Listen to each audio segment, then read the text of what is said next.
দীপলিনা ডেকাৰ ভাল পোৱা বা প্ৰেম এনেকুৱা কোনোবা আছে নাই? যিসকলে মোক মৰমত দীপু বুলি মাতে মোৰ ভাল লাগে। কোনোবাই মাতিলে খুব আপোন যেনে লাগে। সেইটো আচলতে আপুনিহে ক'ব পাৰিব, কাৰণ ব্যৱহাৰটো মই আপোনাৰ লগতহে কৰিছোঁ। এটা স্মাৰ্ট আনচাৰ।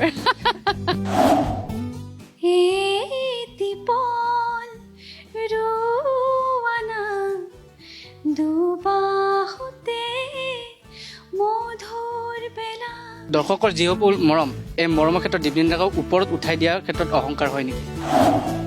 মই ভাবোঁ যে গায়িকা হিচাপে মই বহুতেই মিডিঅ'কাৰ এগৰাকী ছিংগাৰ বা অভিনেত্ৰী হিচাপে নতুনকৈ আৰম্ভ কৰিছোঁ। এক্সপাৰ্টটো কোনো ক'তো নহয়। মই যি কাম কৰি আহিছোঁ আজিলৈকে চব ফিলত কৰোঁ। বিয়াৰ কথা কিবা চিন্তা চৰ্চা কৰিছেনে? হঠাৎ লগ পাইছোঁ, বিশেষ বেলেগ একো নাই। দীপলিনা বাক স্বাগতম জনাইছোঁ। কেইটামান ছ'চিয়েল মিডিয়াত অহা প্ৰশ্ন যে আপুনি আগতে উত্তৰ দি পাইছে কিন্তু দেই, আজি আকৌ সুধিছোঁ সেইকেইটা উত্তৰে। যে প্ৰথম প্ৰশ্নতে এটা ডাঙৰ প্ৰশ্ন সুধিছোঁ, দীপলিনা ডেকাৰ ভাল পোৱা বা প্ৰেয়সী এনেকুৱা কোনোবা আছে নাই? চিধা উত্তৰ সুধিছোঁ। যদি ক'বলৈ কিছু সংকোচ হয়, ছ'চিয়েল মিডিয়াৰ বহুতে জানিব খুজিছে। নাই, যিহেতু আপুনি কৈছে যে আগতেও প্ৰশ্নৰ উত্তৰ দিছোঁ, গতিকে নিশ্চয়কৈ যি দৰ্শকে দেখিছে আৰু সেইটো উত্তৰ দৰ্শকে পাব আগৰ ইণ্টাৰভিউত। এয়া কিছু লাজতে দিয়া গ'লে চিধা স্মাৰ্ট আনচাৰ। আৰু এটা কথা সুধিছোঁ, বহুতো বিভিন্ন আপুনি প্ৰগ্ৰাম কৰে, অনুষ্ঠান কৰে, দৰ্শকৰ বিভিন্ন সঁহাৰি পায় আপুনি। আৰু কিছুমান ক্ষেত্ৰত আচলতে ক'ব লাগিব যে দৰ্শকৰ যিসকল মৰম, মই সোধাৰ কাৰণে বেয়া নাপাব, এই ক্ষেত্ৰত যদি দীপলিনা ডেকাক যেনেকুৱা ধৰণৰ মৰম পায়, এই মৰমৰ ক্ষেত্ৰত দীপলিনা ডেকাক ওপৰত উঠাই দিয়াৰ ক্ষেত্ৰত অহংকাৰ হয় নেকি? অহংকাৰ শব্দটো মই বুজি নাপাওঁ আচলতে, কাৰণ মই নিজকে সেই স্থানত আজিলৈকে কেতিয়াও দেখাও নাই, আৰু যদি দেখিবলৈ কেতিয়াবা চেষ্টাও কৰোঁ, মোক ঘৰৰ মানুহে কেতিয়াও কৰিব নিদিয়ে। এনিৱে, মই যি কাৰণে মানুহে মোক আজি চিনি পায়, উদাহৰণস্বৰূপে মোক গায়িকা হিচাপে চিনি পায় বা অভিনেত্ৰী হিচাপে চিনি পায়। মই ভাবোঁ যে গায়িকা হিচাপে মই বহুতেই মিডিঅ'কাৰ এগৰাকী ছিংগাৰ বা অভিনেত্ৰী হিচাপে নতুনকৈ আৰম্ভ কৰিছোঁ। অহংকাৰ কৰিবলগীয়া তাত কোনো কাৰণ নাই। আৰু আমি বিভিন্ন সময়ত দেখা পাওঁ আপুনি নিজে এক্টিঙো কৰে, নিজে গান গায়ো। কোনটোত বেছি দীপলিনা ডেকাই এক্সপাৰ্ট হয়, গানত নে এক্টিঙত?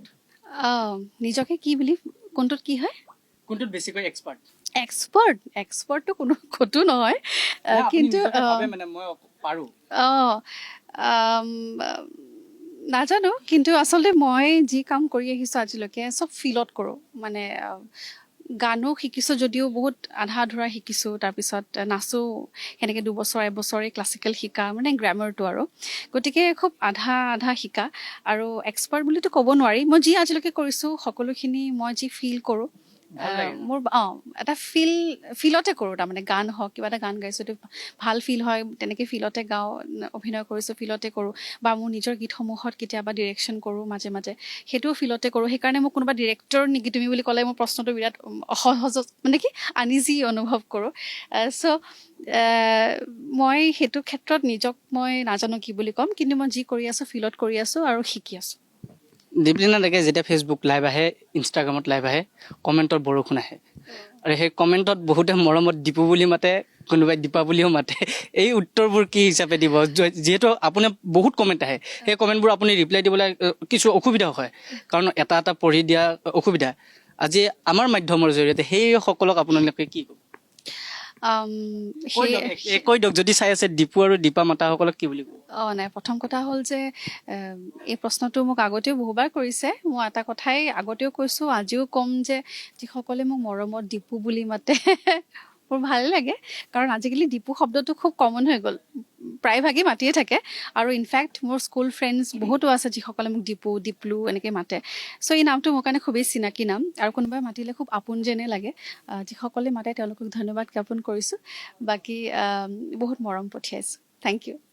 আৰু এটা কথা, যে যিকোনো অনুষ্ঠানে হওক আপুনি বহুত সহজ সৰলভাৱে থাকে, মানুহে আহিলে আপোনাৰ ওচৰত কথা পাতি ভাল পায়, আপুনি নৰ্মেল বিহেভ এটা কৰে। ইয়াৰ ৰহস্যটো কি?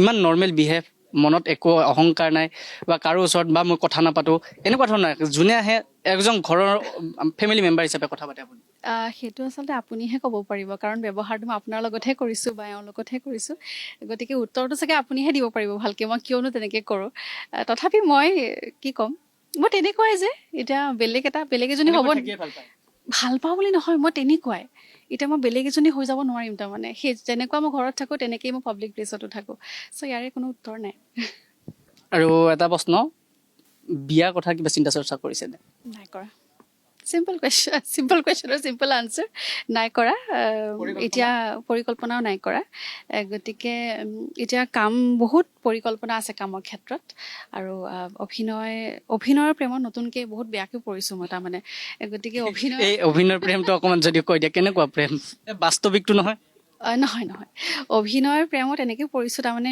ৰিচেণ্টলি মই এখন ছটি ছবি কৰিছিলোঁ উইন চাইম বুলি সেইখন কৰি উঠি মানে এনেকৈ পোকটো সোমালে এতিয়া মানে মই গানতকৈ বেছি যেন অভিনয়হে কৰিম তেনেকুৱা এটা মানসিকতা হৈছে কিন্তু মই গানটো মোৰ সদায় ফাৰ্ষ্ট প্ৰায়ৰিটিয়ে হ'ব অভিনয়ৰ প্ৰজেক্ট কিছুমান লৈছোঁ হাতত সেইটো চাওঁচোন কিমানখিনি কৰিব পাৰোঁ সেইখিনি কাম আচলতে মোৰ এতিয়া প্ৰধান মানে কি আৰু ফাৰ্ষ্ট প্ৰায়ৰিটি আৰু ছেকেণ্ডলি দৰ্শকৰ যিমানখিনি মোক মৰম দিছে সেই মৰমখিনিতো এনে দি নাথাকে চ'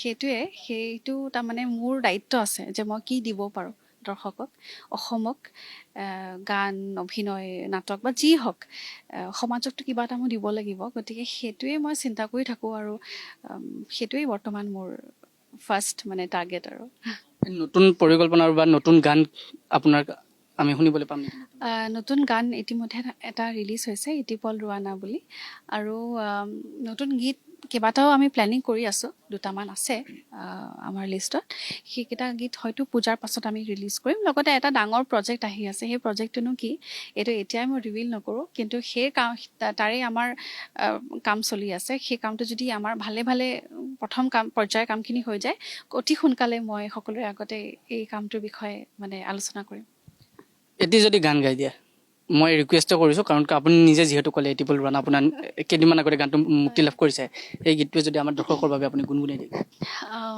নিশ্চয় এটিপল ৰোৱানা দুবাহুতে মধুৰ বেলা এটিপল ৰোৱানা দুবাহুতে মধুৰ বেলা এই সুতি জিৰাবলৈ মোৰ মনতেহে বাহে আবোৰ